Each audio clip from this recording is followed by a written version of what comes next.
నేను గతంలో కొన్నిసార్లు చెప్పాను. అదృష్టం అనేది ఒకసారి వచ్చింది. దురదృష్టం అనేది ప్యాకేజీ. అసలు నువ్వు తలుపు తీసేంత వరకు ఏదో ఒకటి వస్తూనే ఉంటుంది. కష్టాలు కూడా ఎంత ఒక ప్యాకేజీ లాగా వస్తాయి. సుఖం అన్నప్పుడు ఏదో ఒకటి అన్నట్టు వచ్చింది. ఇప్పుడు విజయ పరిస్థితి అలాగే ఉంది.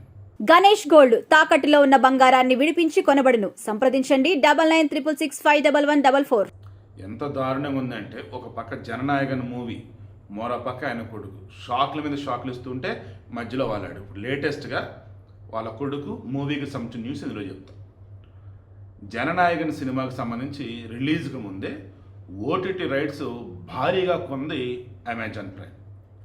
120 కోట్ల రూపాయలు పెట్టుకుంది. నా తెలిసి సినిమా బడ్జెట్ మొత్తం ఓటీటీ రైట్స్ తర్వాత వచ్చేసింది.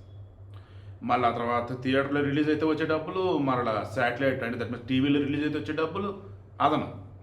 అంటే సినిమా రిలీజ్ అవడానికి ముందు భారీ ప్రాఫిట్. ఇప్పుడు అమెజాన్ ప్రైమ్ ఆ 120 కోట్ల డీల్ని రద్దు చేసుకుందని తెలుస్తుంది. వాస్తవానికి సినిమా జనవరి రిలీజ్ కావాలి, అనుకున్న టైంకి రిలీజ్ కానప్పుడు ఏం చేస్తారంటే, రిలీజ్ డిలే అవుతున్న కొద్దీ ఎవరైతే ఓటీటీ వాళ్ళు డీల్ కుదుర్చుకున్నారో ఆ డీల్లో అమౌంట్ తగ్గుతూ వస్తుంది. అసలు ఇప్పుడు చివరికి డీల్ వద్దేమది తీసి అని చెప్పేసి మొత్తం తీసి అవతల పడేస్తారు. సో ఇప్పుడు నేను చెప్పేది కూడా ఏంటి, అసలు ఆ సినిమా రిలీజ్ అయ్యిద్దా లేదన్నది ఇప్పుడు కొత్త డౌట్ వస్తుంది. అసలు ఆ సినిమాని ఎవరైనా కొంటారదన్న డౌట్ వస్తుంది. ఇప్పుడు ఆ సినిమా ఎక్కడ ఆగింది? సర్టిఫికేట్ విషయంలో ఆగింది. దానికి యూబైఏనా ఏనా యూనా అన్నప్పుడు ఫస్ట్ యూ ఇచ్చి ఆ తర్వాత ఏ ఇచ్చారని, ఆ తర్వాత సర్టిఫికేట్ అది ఆపారని, ఇక అది పొలిటికల్ ఇది తీసుకుని అక్కడ ఆగిందని విషయం అందరికీ తెలిసిందే. వాళ్ళు కోర్టులో ఏదో త్వరగా తేల్చుకుంటే అయిపోతుంది, సినిమాని ఇప్పటికి రిలీజ్ చేస్తుంటే బాగానే ఉండేది. బట్ వీళ్ళు ఏం చేశారు, సినిమాకి సంబంధించేసి ఈ రిలీజ్ విషయంలో ప్రాపర్ వేలో హ్యాండిల్ చేయలేకపోయారు. దానివల్ల ఇంకా రిలీజ్ అవ్వాలి. ఇక దాంతో అమెజాన్ నీకు నమస్కారం రా బాబు, ఓటీటీ డీల్ క్యాన్సిల్ అన్నాడు. ఇప్పుడు మరి ఓటీటీ డీల్ ఎవరి దగ్గరికి వెళ్ళాలి? సౌత్ ఇండియా సినిమాలు అన్నప్పుడు భారీ రేట్ పెట్టి కొనేది అన్నప్పుడు ఈ అమెజాన్ ప్రైమ్ కొనేది లేదా నెట్ఫ్లిక్స్ ఒకటి కొంటాడు. వీళ్ళు కాదన్నప్పుడు జియో హాట్స్టార్ ఉన్నాడు, సన్ నెక్స్ట్ ఉన్నాడు, తర్వాత సోనీ లీవ్ ఉన్నాడు, G5 ఉన్నాడు, తర్వాత వచ్చేసి ఆహా ఉంది, ఈటీవీ విన్ ఉంది, ఇంకేదైనా మిస్ అయ్యానా? మెయిన్ ఇవే కదా. ఎందుకంటే నాకు ఇవన్నీ ఓటీటీ సబ్స్క్రిప్షన్ కాబట్టి గుర్తున్నాయి. సో ఇప్పుడు విషయం ఏంటి, ఇంత భారీ రేటు పెట్టి G5 వాడు, సోనీ లీవ్ వాడు, ఆహా వాడు, ఈటీవీ విన్ను, సన్ నెక్స్ట్ అసలు వాడి సినిమాలు తప్ప వేరే ఎవడు తీసుకోడు.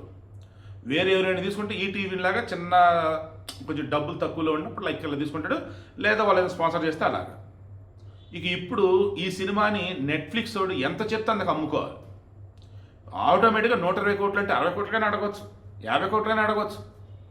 ఇక అంతకుమించి ఎవరు బడ్జెట్ పెట్టరా అంటాడు. సో అలా ఓటీటీ డీల్ ఆల్మోస్ట్ నట్టేట మునిగిపోయారు వాళ్ళు.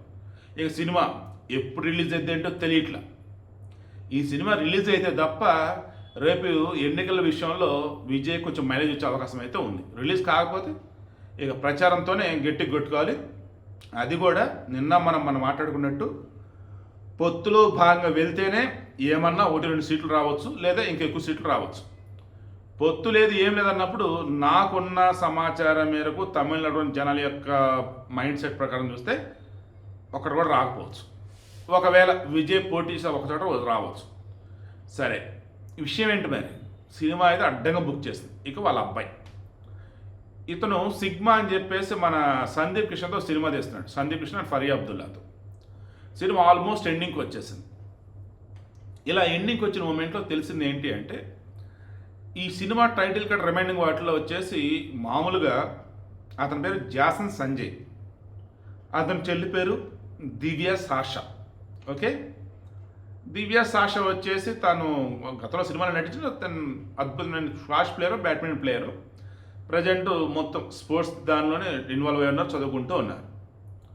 ఇక వాళ్ళ అమ్మ సంగీత రీసెంట్గా నీలంకరైన ఎక్కడ చెన్నై ఒక ఏరియా ఇల్లు ఉంది, ఆ ఇంట్లో నాకు కూడా వాటా ఉంది, విడాకులు అయ్యేంత వరకు నన్ను బయటికి పంపొద్దు, నేను అక్కడే ఉంటాను అని చెప్పింది. సగం మాట నాకు ఉంది అని. ఈ పిల్లడు ఎక్కడ నేటరని చూస్తుంటే పాపం ఈ జాసన్ సంజయ్ బయట ఎక్కడ ఒక ప్రైవేట్ అపార్ట్మెంట్లో రెంట్కున్నాడు. అదేంటి అంటే, అమ్మా నాన్న మధ్య విభేదాలు ఉన్నప్పుడు ఎవరి దగ్గర ఉండాలి. అండ్ మోరోవర్ అతను సినిమాల్లో వచ్చేసి హీరో కాకుండా డైరెక్టర్కి వెళ్ళిపోయాడు. విజయ్ కొడుకు హీరో కాకుండా డైరెక్టర్కి వెళ్ళాడు. మళ్ళీ ఆ కుర్రాడు బాగానే ఉంటాడు. డైరెక్ట్గా వెళ్ళి మన సందీప్ కృష్ణ సినిమా కదా.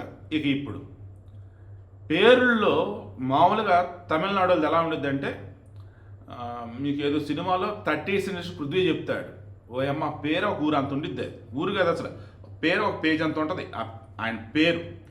ఏంటి అంటే ఈ తమిళనాడులో ఎలా ఉంటారంటే వీళ్ళకు ఒక పేరు పెడతారు, దానికి ముందు వెనక వాళ్ళ నాన్న పేరు పెట్టుకుంటారు, దానికి ముందు వెనక మళ్ళా ఊరి పేరు వచ్చింది. వీళ్ళు చెప్పుకుంటూ పోతే వరుసని యాడ్ చేసుకుంటూ పోతారు.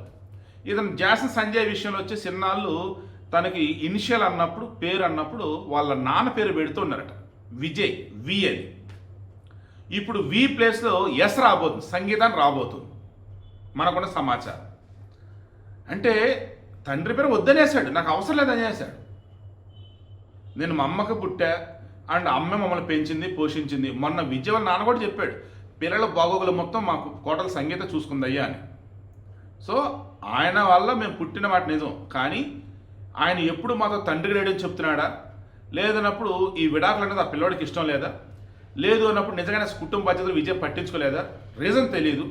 బయటైతే భయంకర రూమర్స్ ఏంటంటే తండ్రి పేరుని వదిలేసిన కొడుకు అన్నట్టు గట్టి ఇది చేస్తున్నారు. నిజాలు ఏంటన్నప్పుడు ఆ టైటిల్ కార్డు పడ్డప్పుడు మనకు తెలిసింది. ఈలోపు ఆ పిల్లోడు ఇన్స్టాగ్రామ్లో వాళ్ళ నాన్నని అన్ఫాలో చేయడం అంటున్నారు. ఇంకొంత అసలు ఆ పిల్లోడికి అసలు ఇన్స్టాగ్రామ్ అకౌంట్ లేదురా బాబు అంటారు. బట్ ఓవరాల్గా అన్నప్పుడు ఫ్యామిలీలో విజయ్కి ఫేవర్గా ఒక్క అంశం లేదు ఇప్పటివరకు అయితే. మరి ఇతను ఎన్నికల్లో ఏం పోటీ చేస్తాడో, పొత్తు లేకుండా సింగిల్ కనుక వెళ్తే ఘోరాతి ఘోరంగా ఓడిపోక తప్పదు. సో ఫైనల్లీ అటు సినిమా, ఇటు ఫ్యామిలీ, అటు భార్య, ఇటు కొడుకు ఒక్కడు కూడా విజయ్ కలిసి రావట్ల. పోనీ పాలిటిక్స్ అంటే మొన్న కన్నూరా ఎక్కడో తొక్కిసలాట, కరూరు అనుకుంటా, ఆడ తొక్కిసి 40 మంది పైగా చనిపోయినాయి. నేను కూడా సిబిఐ నోటీస్ వచ్చినాయి. ఇలా చెప్పుకుంటూ పోతే మన వరాలు ఏదో ప్రకటించాడు, ఒక్కో మహిళకు వచ్చేసి 2,500 రూపాయలు ఇస్తాము 60 సంవత్సరాల లోపు ఉన్న వాళ్ళకని. తర్వాత వచ్చేసి పెళ్లి చేసుకుంటే సెవర్ అంటే 8 గ్రాములు బంగారం చేయిస్తా అని, పిల్లలు కనుక పుట్టినట్టయితే ఎవరు పుడితే వాళ్ళకి ఉంగరం చేపిస్తామని, అండ్ బేబీ కిట్ అందిస్తామని, అండ్ బస్సులు ఉచిత ప్రయాణం అని, ఆడవారికి సంబంధించేసి రక్షణగా అన్నప్పుడు ఎక్కడ సీసీ కెమెరాలు పెట్టించి ఫాస్ట్ ట్రాక్ కోర్టులు పెట్టి శిక్షలు వేపిస్తామని చాలా చెప్పాడు. బట్ అసలు ఎవరు డిస్కషన్ కూడా చేయలేదు అసలు. అవైతే వదిలే పట్టించుకోవట్లా. జగన్మోహన్ రెడ్డి కానీ ఆయన తల్లిని చెల్లిని దూరం పెట్టేయటం వల్ల మహిళల గురించి మహిళల గురించి తను మాట్లాడితే, బాబు సాలు ముందు మేము ఎక్కడ ఉందో చెప్పు. నిన్న షర్మిలే ఉంది కదా, మహిళలకు సమాన హక్కులు, మహిళలను గౌరవించాలని జగన్మోహన్ రెడ్డి చెప్తుంటే, బాబు జగన్ చెప్పించాలు, ముందు నీ ఇల్లు చూసుకో, నువ్వేం చేసావు నీ చెల్లిని అంటే నన్నే ఏం చేసావు చెప్పు అని అంటాను. అంటే జగన్మోహన్ రెడ్డి పరిస్థితి ఎలాగుందో దానికన్నా అధ్వానికి ఇప్పుడు విజయ పరిస్థితి ఉంది. అవునా కాదు కింద కామెంట్లో తెలియచేయండి. వీడియో క్లోజ్ చేసుకుని మరలా చెప్తున్నా, రాజకీయంలోకి వచ్చే ముందు 100 క్రాస్ చెక్ చేసుకోవాలి. మనకున్న మైనస్లు ఏంటి, ప్లస్లు ఏంటి, రేపటి రోజు తేడా కొడితే ఏది వచ్చింది ఏంటి అని చెప్పేసి. ఏమీ లేకుండా గుడ్డేది షేలో పడ్డట్టు మనకున్నారా ఫ్యాన్స్ అన్నట్టుగా వస్తే ఒక్క వార్ల పడక తప్పదు. ఎందుకంటే రాజకీయం వేరు, సినిమా వేరు, అండ్ మరోసారి ప్రూవ్ అయింది.